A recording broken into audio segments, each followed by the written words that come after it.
So I'm Travis O'Rourke. I live here in Toronto. I'm the president of a recruitment company. I'm a father first, a husband second, a golfer third. So my son was an inpatient at Sick Kids in Toronto. We knew he was going to have health complications pretty much in utero. And we started hearing about living donation before he was even born so that we could start to prepare ourselves for what might be coming at some point in the future. So the living donation team had identified, both my wife and I, we volunteered, but they decided to select her first. So my wife went through the testing process and unfortunately was deemed to not be a fit. So I was up next and I went through the process. That was a little stressful. When we got that phone call, it was like an out-of-body experience. It was easily the best piece of news and certainly the best phone call I've ever received, probably ever will receive. So I wanted to share my story because, as I've told many friends and family members, they didn't even know that living donation was an option. And if I had not been considered to be a match for my son and my wife wasn't, we were scared as to what would be next. And I want people to know the program exists, and I want them to know that it's not a slam dunk, but the team have been doing it for so many years that it's about as smooth a process as you could ask for.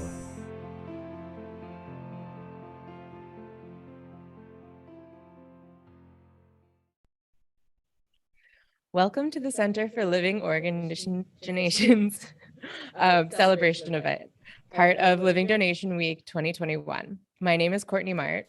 And my name is Brittany Cole, and we're the hosts of the Living Transplant podcast, and we are your MCs for today's event. So the Center for Living Organ Donation was founded in 2018 by the Ajmera Transplant Center to improve access to living organ donation for individuals who need a kidney or liver transplant and those who want to give a transformative gift of life. We raise awareness, provide support, promote research, and offer hope to thousands of people who are waiting for a kidney or liver transplant and everyone who wants to be part of their future. This event is part of the Living Donation Week and a national awareness week featuring free virtual events and activities focused on improving access and equity in living organ donation, profiling the work of the transplant team and celebrating our incredible living donors and transplant recipients. And of course, we wouldn't be here without the support of our UHN Foundation and Estella's Pharma. Before we get started, I'd like to introduce Mary Bocage, who is an Indigenous storyteller, living donor kidney transplant recipient, and a member of the Center for Living Organ Donation's Advisory Volunteer Council. Hey, Mary. Hey there. Anan Kinawaya. Hello, everyone.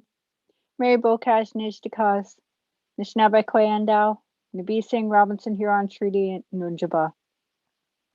My name is Mary Bocage. I've just greeted you in my traditional language. I'm Anishinaabeg from Nipissing First Nation and Robinson Huron Treaty Territory in northeastern Ontario. This is part of the territory my ancestors worked, lived, and played on, and I'm honored to call it my home. This area is a long-established crossroads for all directions coming to trade and participate in ceremony. I want to share my appreciation and respect to the elders in my community, past, present, and emerging. The Living Donor Celebration is in Toronto, which is situated in the traditional territory of many nations, including the Mississaugas of the Credit, Anishinaabeg, Chippewa, Haudenosaunee, and Wendat.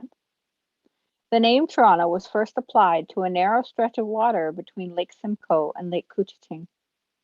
It's a Mohawk word, pronounced Toronto, and used to describe an area where trees grow in shallow water. The name, misunderstood and confused by various explorers, was applied to a canoe trail on the Humber River and Lake Simcoe itself. As the Humber River flowed south, it also brought the Toronto name to the Lake Ontario shore. As we come together today, take a moment and root or ground yourself where you are situated. No matter where we are all guests on the land. Let's remember this as we learn about our own relationship to the land and water and begin acknowledging that rich connection.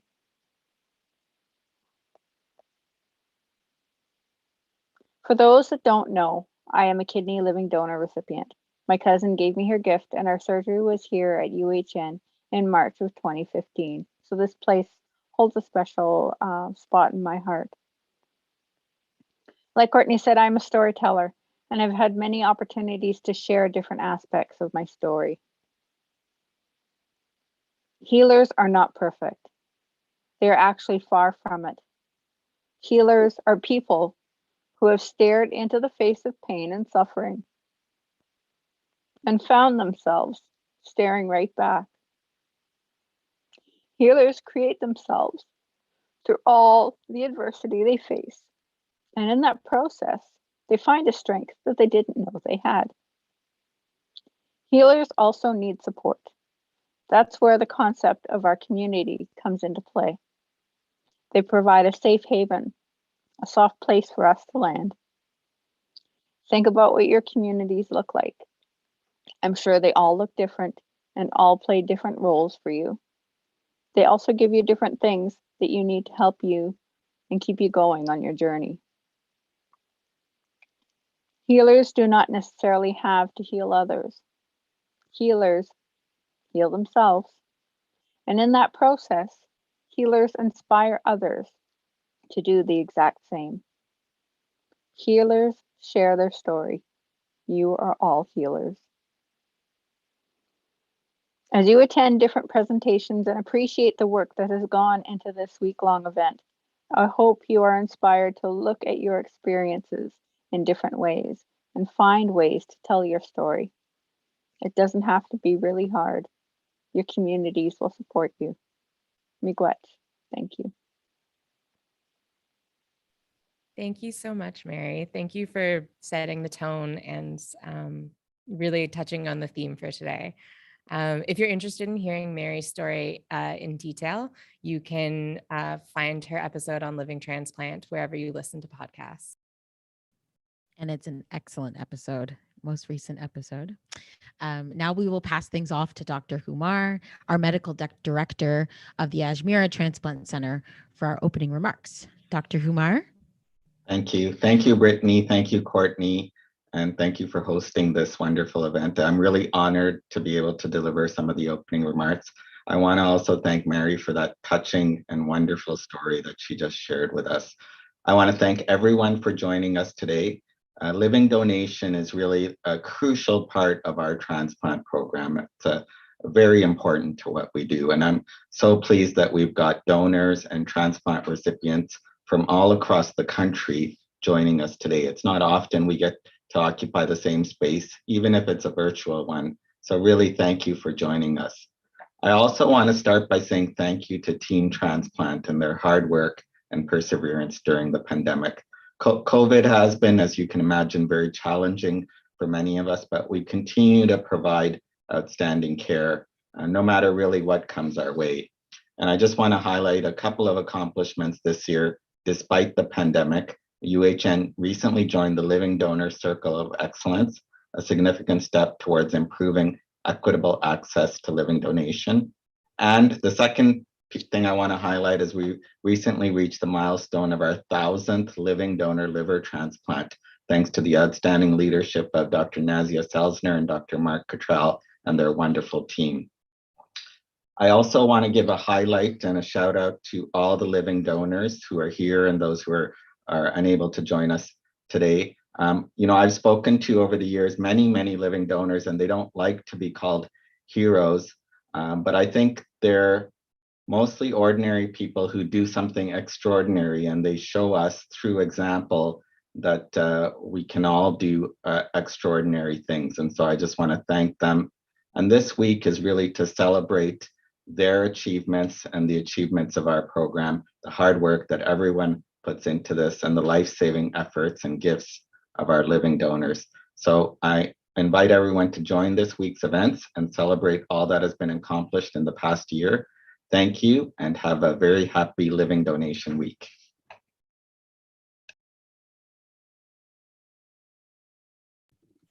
So, as you might have guessed from our opening video, the theme for this year's Living Donation Week is Share Your Story.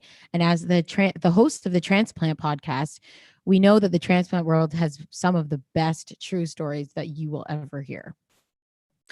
Yes, we're a touch biased, but that's besides the point.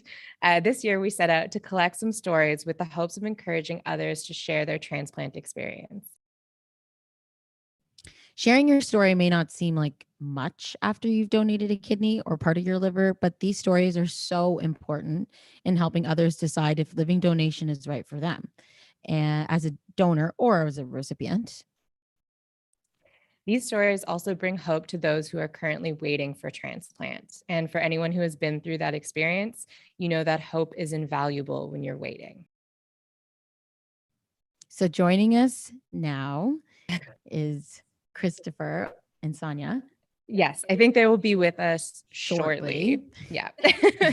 So maybe if you want to introduce Chris and Sonia, and then we'll play that video from Janine. Sure. So Chris is a videographer, and he's works for the Living Donation. He's a living donation advocate and leading a new project for the Center for Living Organ Donation and the Kidney Health Education and Research Group. And Sonia is a living liver donor and previous living transplant guest. We'll play a trailer from Chris and their YouTube channel so we can get a sense of what Chris is going on with the transplant program. ACB Organ Health channel. Now that I have your attention, I won't take up too much of your time. Come along with me. The goal of this channel is to provide information for our people in the ACB community about organ transplants, living donation, and restrictive access to medical care due to biases in the medical system. For those who don't know what the acronym ACB stands for, it means African, Caribbean, and Black. We'll be sharing personal stories of transplant recipients and living donors who have walked the road of transplant in one way or another. We'll be pointing out the barriers of access that people in the ACB community face regarding healthcare and the transplant world. There will be live and raw discussions around all things transplant, real people sharing real stories about real issues. If you have any suggestions for what you would like to see on this channel, don't hesitate to leave your ideas in the comments section below. So what are you waiting for? Like us, subscribe to our channel, and stay a little while. ACB Organ Health, better health, better life. Hey, Chris and Sonia, thanks for joining us. Hey, Hi. thanks for having us. Absolutely. So as Britt mentioned earlier, Sonia and her dad were on an episode of Living Transplant. Sonia is a living liver donor, and her dad is her transplant recipient. So if you haven't listened to that episode, please go do it. But Sonia, I think I remember that you donated in 2017, 2018. Yeah. Why do you continue to share your story? I think it's important to share your knowledge and your experience of the transplant journey. I think others can learn from it.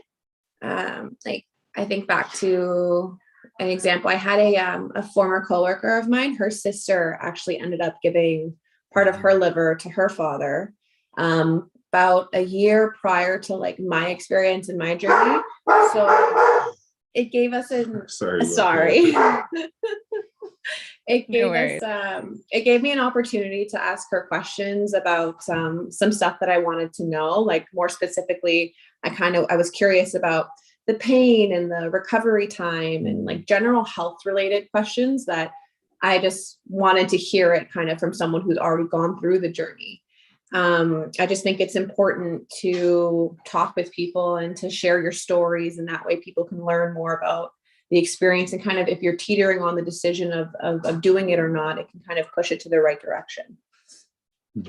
Yeah. And as Courtney said, if you haven't listened to that episode, please go listen to that episode because your story is absolutely spectacular. And Chris, what is it about that transplant that draws you in? So there's something about the resiliency of transplant recipients and donors, that bond that's created between sometimes people who don't even actually know each other or even end up meeting at all. It's amazing to see that journey, and to be able to be given the opportunity to document it is just amazing. For sure. And so can you tell us a little bit about the ACB YouTube channel and where that idea came from? Yeah, absolutely. So the ACB YouTube channel is an arm of the Action Project. The Action Project is about improving equitable access to kidney information for all. ACB stands for African, Caribbean, and Black. but we also are catering to the South Asian community as well. The YouTube channel itself primarily started off with the intent to just be about kidney transplant. We've kind of ballooned way past that now. We're now covering a lot of other topics in transplants like liver and heart. So we've got a lot of ground to cover. That's amazing. And so what was the goal of this project then? To provide information, to share these stories, and to, if we can I don't want to say convince, but if we can give someone that last tidbit of information that they need to make that decision on whether or not they want to become a donor, then I think that we've done our goal. We've achieved our goal of reaching the community that we wanted to. So I've seen some of your work before and it's amazing. So I was wondering if we could get like an exclusive sneak peek at this trailer. Yeah, for sure. I can give you guys something that no one else has seen yet. Yeah. You'll see it here live on. Yeah. This is the trailer for Charles Cook's personal story. An amazing story. I won't even try to do the trailer any justice by trying to talk to you about it. Watch it. It is actually really amazing. So here it is. The entire left half of me was gone. There was no movement, no sensation on the entire left side of my body. I was completely blind in my left eye, and the left side of my face was slowly trying to slide off my skull. The doctor pulled my wife aside and said, "Things are not looking good. You need to start preparing yourself."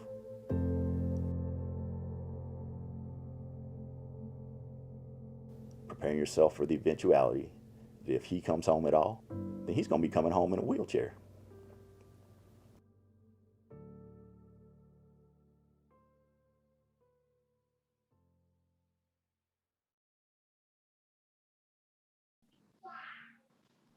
Thanks so much for sharing that. I'm really looking forward to, I've seen part of his story in full, but I'm looking forward to seeing the whole kind of like video cut together. Absolutely. Yeah. So what can we expect from the channel going forward? Obviously some personal stories like Charles's, but what other kind of content is there going to be? Yeah, so we're going to have a variety of educational shorts. We're also going to have what we call the Green Table Talk, which is an open, honest discussion that's centered around transplant. But I won't talk too much about that. I'll let Janine tell you all about that.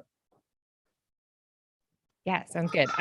So I spoke to Janine last week for a couple minutes. So we'll just play that interview really quick so everyone can get an idea of what the Green Table Talk is all about. Oh, there we go. Hey, Janine. Thanks so much. Hi, Courtney. It's nice to see you again. You too. Always a pleasure. How are you? I'm good. Excellent. Yeah, we were just talking to Chris about the ACB YouTube channels, and we were wondering if maybe you could tell us a little bit about the Green Table Talk. What's it all about? Of course. Well, the Green Table Talk is an amazing show that was created by myself and the ACB community. And we decided that this would be a great outlet to share stories. We'll have open and honest conversation about transplant. We'll have discussions about health and nutrition, pre and post transplant. We'll be discussing intimacy. We'll be discussing pretty much anything under the clouds. We will be discussing on the show, because let's be honest, there are times where you just might not feel comfortable discussing with your doctor, what should I be feeling this way? Should I be feeling that way? You know what I mean? So it's a place where you can come to and you can get answers, and you could walk away with a lot of information. Yeah, absolutely. And I think, even if you are comfortable talking about it with your doctor, if it's not brought up to you or you're not sure how to frame it, you might not bring it up yourself. Exactly. Yeah, so that's awesome. How did you arrive at these topics?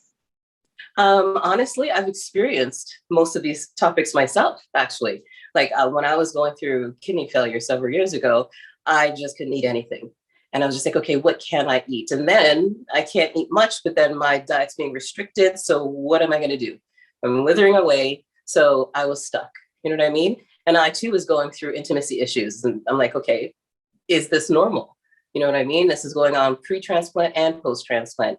And like you said, you can still discuss it with your doctors, but I didn't feel comfortable at the time. So, I tried doing research and what have you. And then eventually I did turn to my doctor, but there's that stigma in a sense. So I'm trying to eliminate that for a lot of people out there that might be going through the exact same thing I did, or even if it's someone that's not going through it. Like, for example, if you have a friend who's going through kidney failure or liver failure, or what have you, and she's talking to you about it, you could then say, you know what, hey, there's this great show. It's called The Green Table Talk.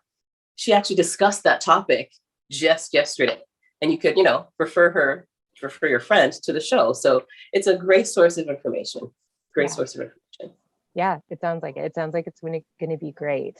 I think it's also a good way for people to, if you have a family member or a friend, like you were saying in this scenario, if I want to understand kind of what my friend is going through or experiencing, or just kind of get a little bit of the inside scoop on kind of what their experience is like without having to ask them some prying questions. Like, I think it's a good way to understand someone's perspective.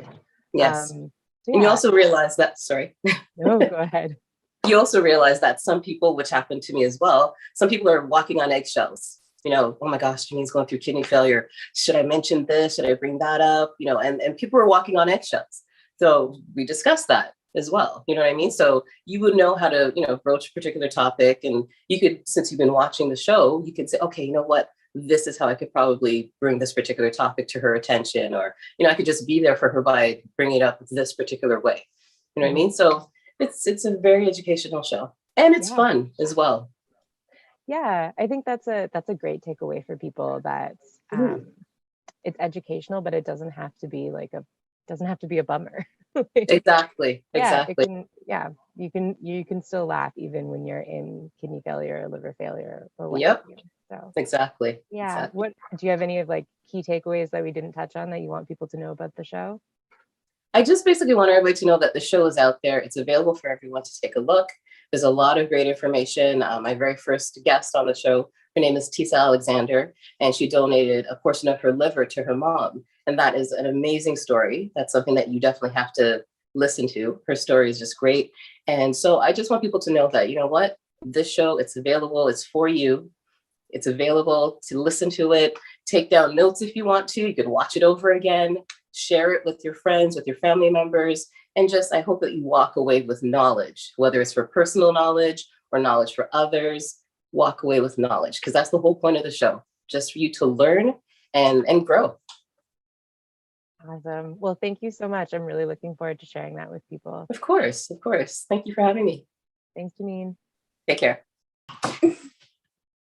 Thank you so much, Chris and Sonia, for joining us. And thank you to Janine as well. If you want to watch more from the ACB YouTube channel, you can just follow the Center for Living Organ Donation on social media. We'll be posting about it all week. So we're at givelifeUHN. Thanks again, Sonia and Chris. Thank you for having us. Take care, guys. Before we continue, we just want to remind everyone that we have a virtual gratitude wall that everyone is invited to write on. You can view the gratitude wall at bit.ly/txgratitude.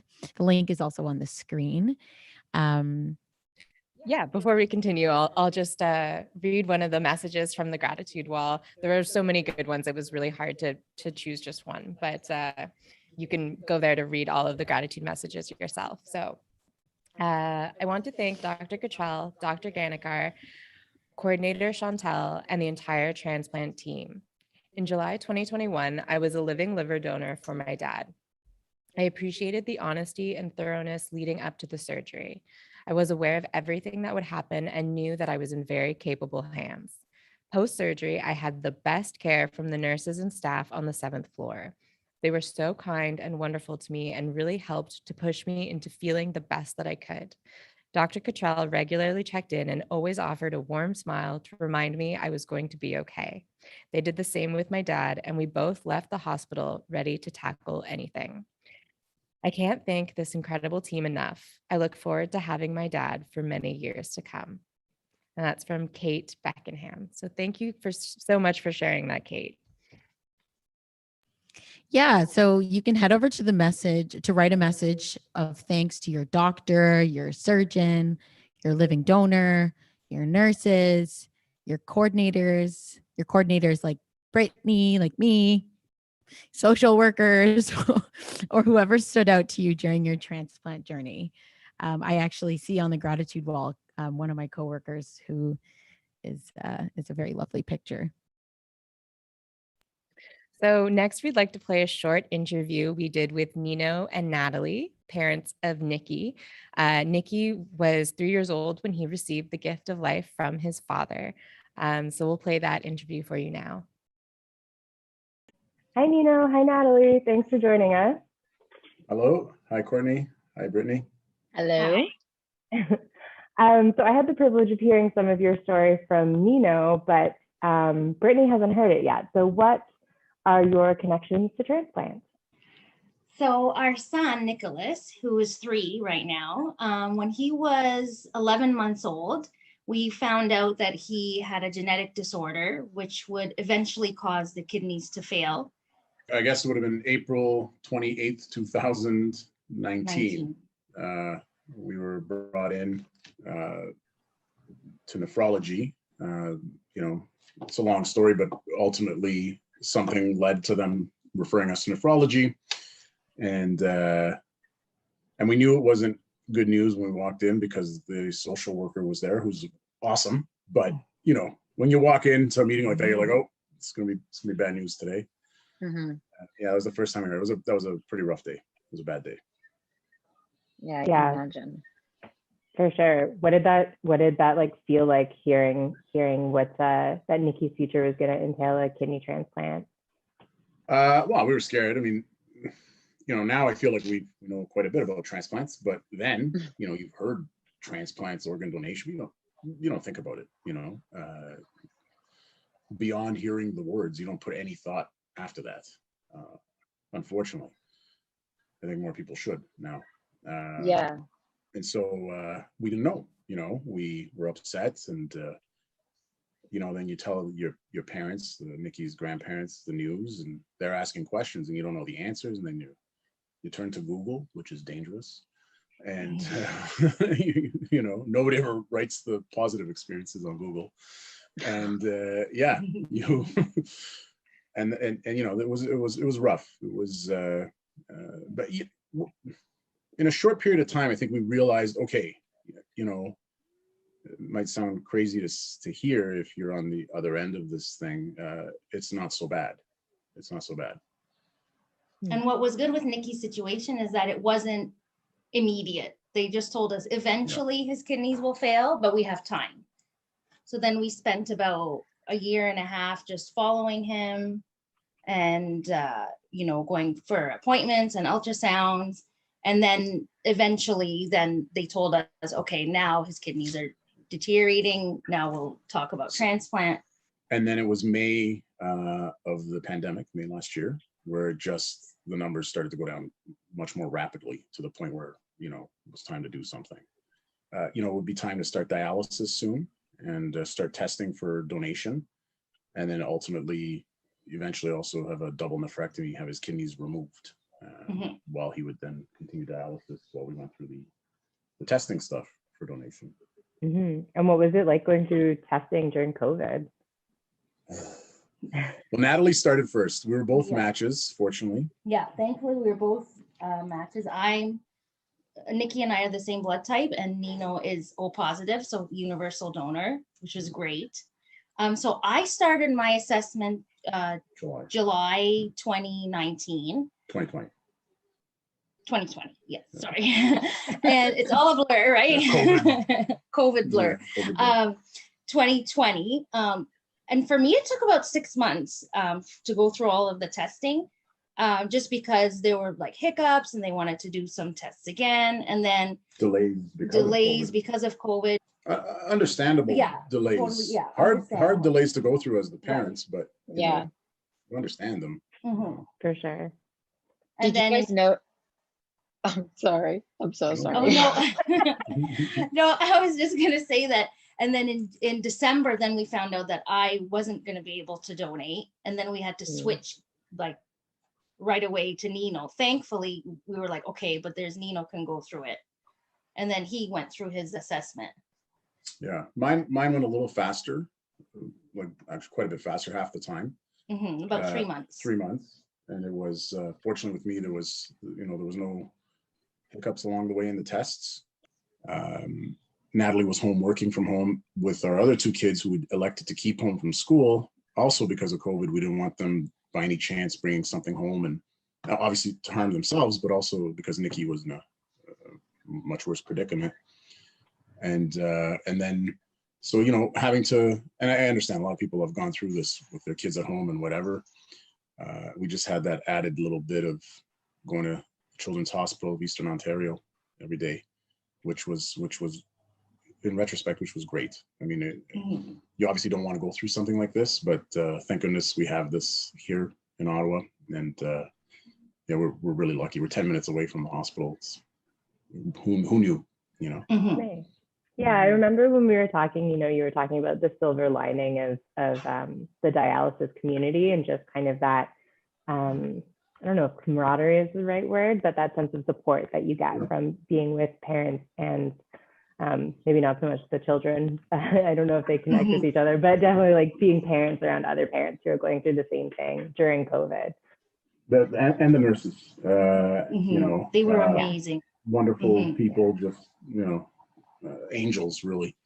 And I think because of COVID, we weren't seeing people at all except for them. Yeah. So it was like they were our family, really. our social circle. Yeah. So what's something you would want to tell parents that are maybe at kind of the beginning of an experience like yours?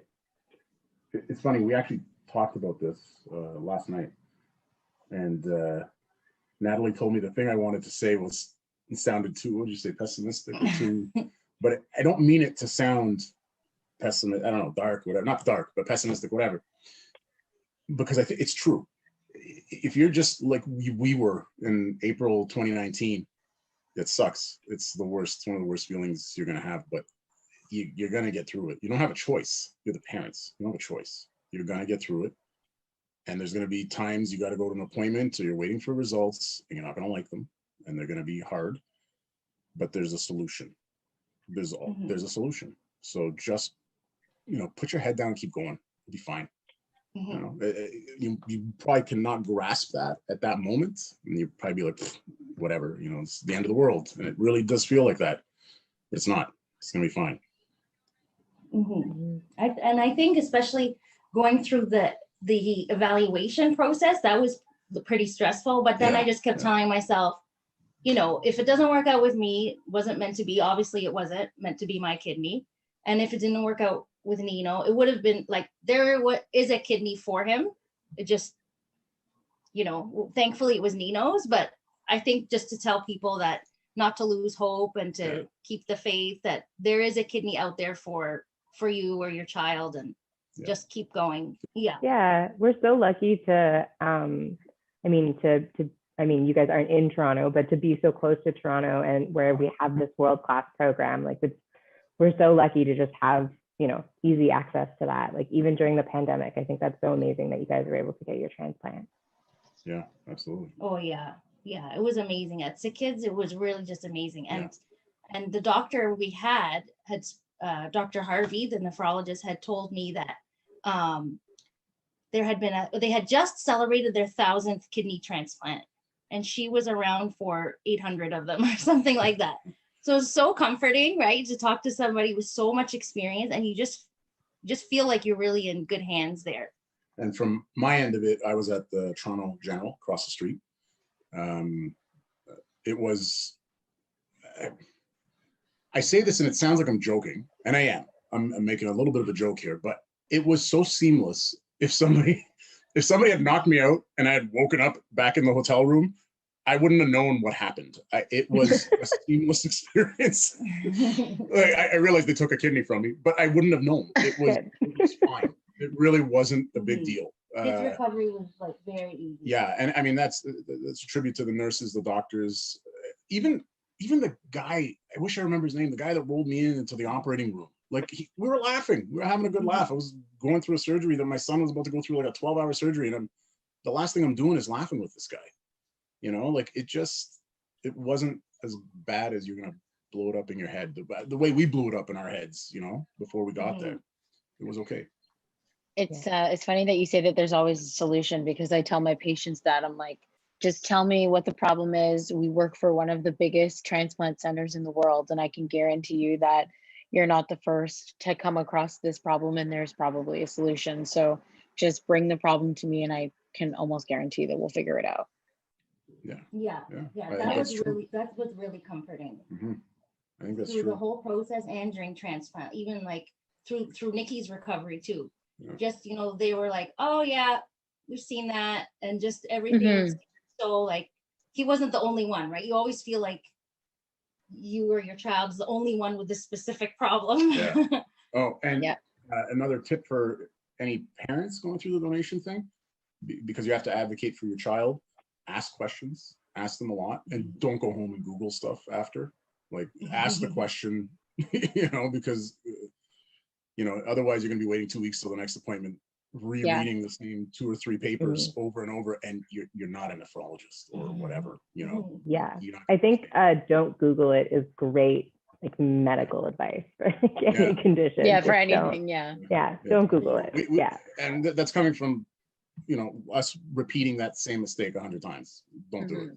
Oh, I'm sure. Yeah, I'm sure anyone would, for sure. You want answers. Yeah. But there were also some positives online. I joined a few transplant groups on Facebook. And so it was really nice to see, all the success stories and what people were going through, and, just to see that it really is so common. Not just kidney, but liver and like all sorts of transplants, and just to, to feel like you're part of this community. That was really good. Yeah, absolutely. The stories are so important. I think they give people a lot of peace of mind, just like you were just saying. Yeah. Well, thank you both so much for joining us. Is there anything else you wanted to add? We're very thankful for everyone's help at CHEO, at Sick Kids, at Toronto General Hospital, even the hotel. I mean, not any part of this, but it really shout out was. to the Chelsea. Yeah. You know what? As out of towners, we were there. I don't know, basically kind of back and forth. If you add it all up, maybe more.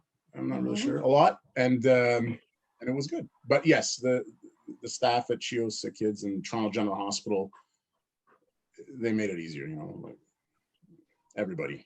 And ask questions. Ask lots of questions. All right. Thank you both so much. Thank you. Thanks, guys. Thank you so much, Nino and Natalie, for sharing yours and Nikki's story with us. That interview was a ton of fun and a really great story. We're so glad we got to share it with you. So as some of you will know, individuals who donated between January 1st, 2019 and December 31st, 2020, we sent out celebration kits to these individuals that had the Trillium Gift of Life Living Donor medals in them to thank donors for their incredible life-saving gifts. So we are encouraging everyone who got a medal and who donated between that time frame to share their selfies with us, since we can't give them to you in person and take pictures in person. So send them over to us and we'll share them on our social media throughout the week. If you want to share your selfies with us, please send them to livingorgandonation@uhn.ca. So as we've established today, sharing your story is really, really important for raising the profile of living organ donation. There's a number of ways to share your story this year. So we've partnered with the Remember This app, where you can submit an audio recording of your story online. And that's something we can share through the podcast after the fact. There's also the gratitude wall. We'll be posting about, videos that you can send us on certain topics about donation and why you share your story. So there's tons of stuff to do if you'd like to participate. Just in terms of what's going on for the rest of the week, on Tuesday and Thursday, there are professional education webinars. So Tuesday we'll focus on liver, Thursday we'll focus on kidney, and then on Wednesday we have a peer-led interactive workshop for liver and kidney transplant candidates and advocates. That's hosted by Heather, Candice, and Harvey. That should be a really good session if you're curious about championing someone's cause, or finding a living donor for yourself or your loved one. And then on Friday is our annual pitch competition, which is a Dragon's Den style competition about innovation in living donation care, research, and education.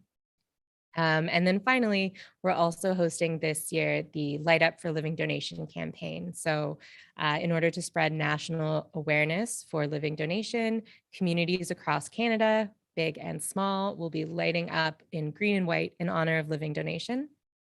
So you can head to livingdonationweek.ca to see the full list of landmarks that are participating in that. And I think the majority of them are going to be today, but there should be landmarks lighting up all throughout the week. So living donation takes a team, from our generous, extremely generous living donors to our resilient transplant patients, to our caregivers and family. We want to say, on behalf of the entire program, thank you. Thank you so much. And to our transplant teams, the doctors, nurses, surgeons, admins, pharmacists, PSWs, and social workers, none of this would be possible without you. Thank you for your dedication to the Living Donor Program.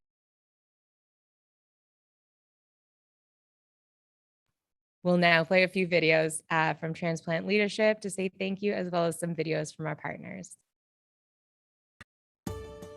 The Ajmera Transplant Center is one of the largest and most successful transplant programs in North America. A home to many firsts, like the world's first combined liver, pancreas, and lung transplant, and the first living donor paired liver exchange in North America. And home to the first organ regeneration lab, a space dedicated to the repair of organs prior to transplantation. We are one of the top 3 transplant research centers in the world. And we're the largest living donor program in Canada. We've performed over 1,800 living donor kidney transplants. Our program has recently reached the impressive milestone of 1,000 living donor liver transplantation. As we all know, transplant takes a team. A big thank you to Team Transplant for all your dedication and hard work. From our coordinators and social workers, to our nurses, nurse practitioners, doctors and surgeons, physiotherapists, respiratory therapists, dietitians and pharmacists, fellows, admin staff, researchers, and many others. Team Transplant is always pushing the envelope to provide cutting-edge innovation, providing outstanding care that saves and changes lives for the better. For taking this opportunity during Living Donation Week to say thank you. Hello, my pleasure to be with you. As you all know, transplant is an area of medicine like no other. You're a remarkable team, and I want to say a very sincere thank you to you, to the donors, and to the patients we have the privilege of serving.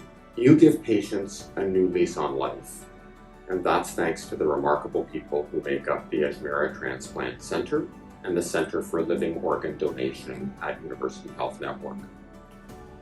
I want to especially thank our generous living donors who step forward for their loved ones and often for complete strangers. I also want to recognize those remarkable individuals who, at the end of their life, make the greatest gift possible, and that is the donation of organs as life is complete.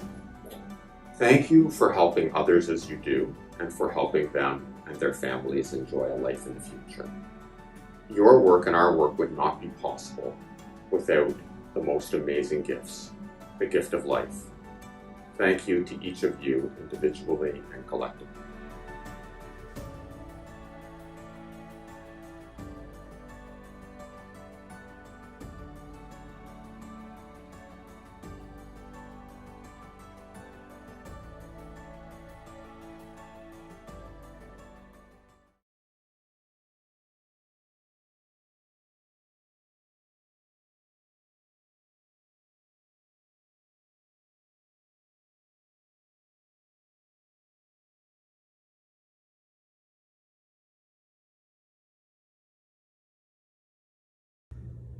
On behalf of the kidney transplant team here at Sick Kids, all our patients and their families, thank you, thank you, thank you to all living donors who have generously provided the gift of life. Because of your gift, the lives of many children have been saved and enhanced. Thank you.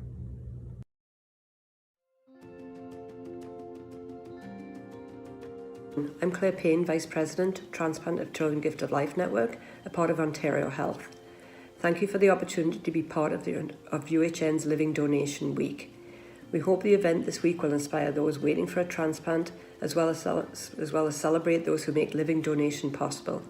This includes the transplant teams and, most importantly, the living donors. Trillium Gift of Life Network works collaboratively with transplant programs across the province to save lives through transplant. UHN's transplant program is known as one of the finest in the world, and it's my pleasure to work with some of these incredible leaders. Dr. Huma, Dr. Kim, Dr. Tinkham, Dr. Cottrell, Dr. Zalsner, Dr. Lilly, and Joanne Z. Beyond the transplant program's leadership, we all know there's an entire team of dedicated support staff that are essential to the management and success of this outstanding living donation program. Together, we're part of a community that's committed to improving the health and saving the lives of Ontarians. Right now, there are over 1,500 people in Ontario waiting for a life-saving transplant. We encourage everybody who participates in the events this week to tell their story to inspire Ontarians to think about the impact of donation. Whether it's about your own journey of waiting and receiving, or of donating or supporting a loved one on their journey. And then to act. A simple way to do this is to register your consent to donate at beadonor.ca. Our collective mandate to save more lives through transplant is clear, and we are proud to support UHN program in doing just that. Thank you and have a good afternoon.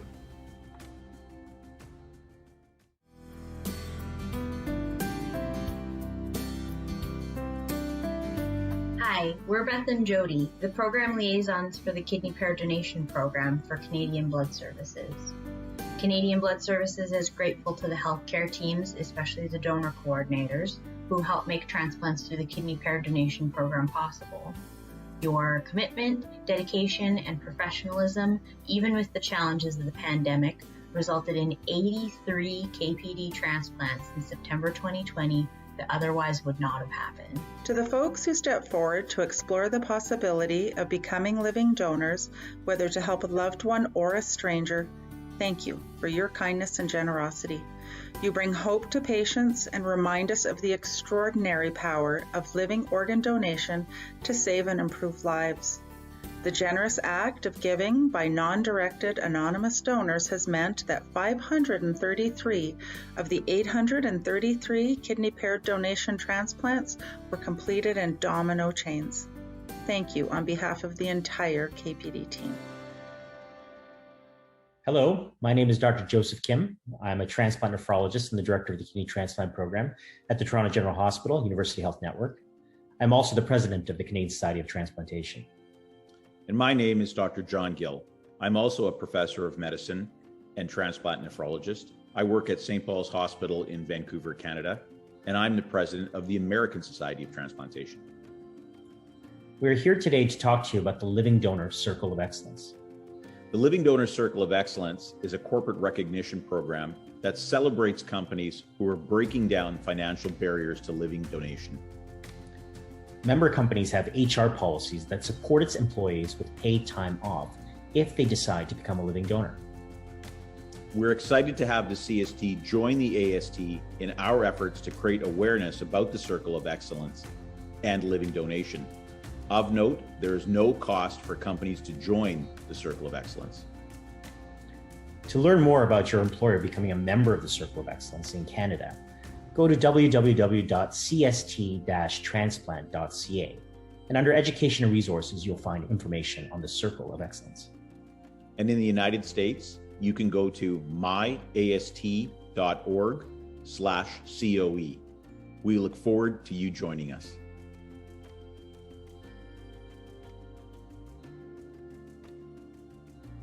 Hello, Mayor John Tory here. From September 12th through September 18th, we recognize Living Donation Week, a week of national awareness to improve the access and equity in living organ donation. Every year, living donors save the lives of hundreds of Canadians awaiting a liver or kidney transplant, offering an accelerated pathway to shorter wait times and, by extension, better health outcomes. But this is not only a time of heightened awareness, it's also a time of celebration and appreciation for the living donors right across Toronto. This year's celebrations highlight just that, the stories that unite us. Whether you're a transplant recipient or candidate, a living donor, a family member, a caregiver, or a healthcare practitioner, these stories help us understand our own complex experiences and the experiences of those around us. These stories stretch far beyond those directly involved, but also play a crucial role in raising national public understanding of the life-changing gift of living donation, the resilience of our transplant patients and caregivers, and the dedication of our healthcare teams. With that, and on behalf of the City of Toronto as a whole, every single person in the City of Toronto, I want to thank the living donors and transplant recipients who have given and received their gifts of life at Toronto General Hospital. What you have done in all cases is inspiring and courageous. And thank you to the transplant teams. Your dedication, your expertise, and excellence to transplant innovation and patient care is one of the reasons why Toronto General is recognized as one of the top 5 hospitals in all of the world. So thank you to you all.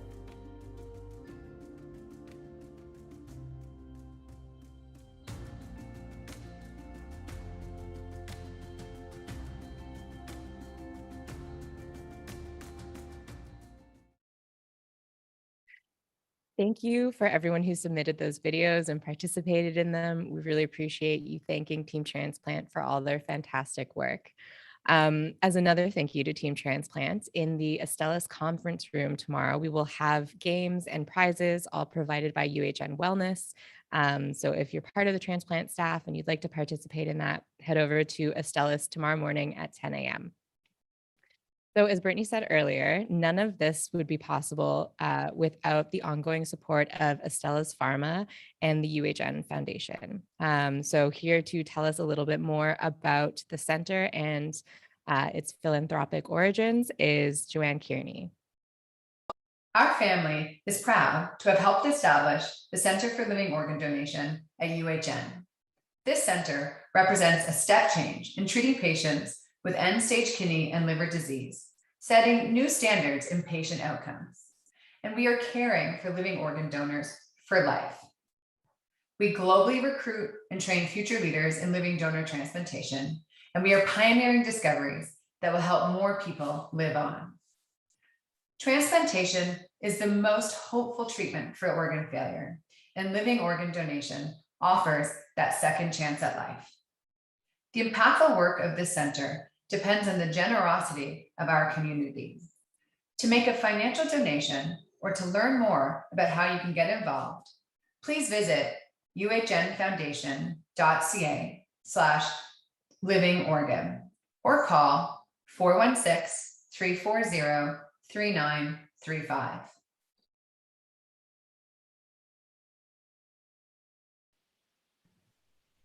Thank you so much, Joanne. Thank you so much for everyone joining us today. Don't forget to listen, rate, and review the Living Transplant podcast wherever you get your podcasts on Spotify or Apple Music. And I'll pass things back to Mary for a final farewell. Thanks. It's just been so great to see everybody's stories today and see the different ways that stories have been shared. I just wanted to close the circle and just sort of bring us back to thinking about how we can take the raw data that we have, the bits and pieces of our story, and how we can make storytelling even easier and even simpler for people to share and to listen to. So have a great day, miigwech, and we'll see you soon.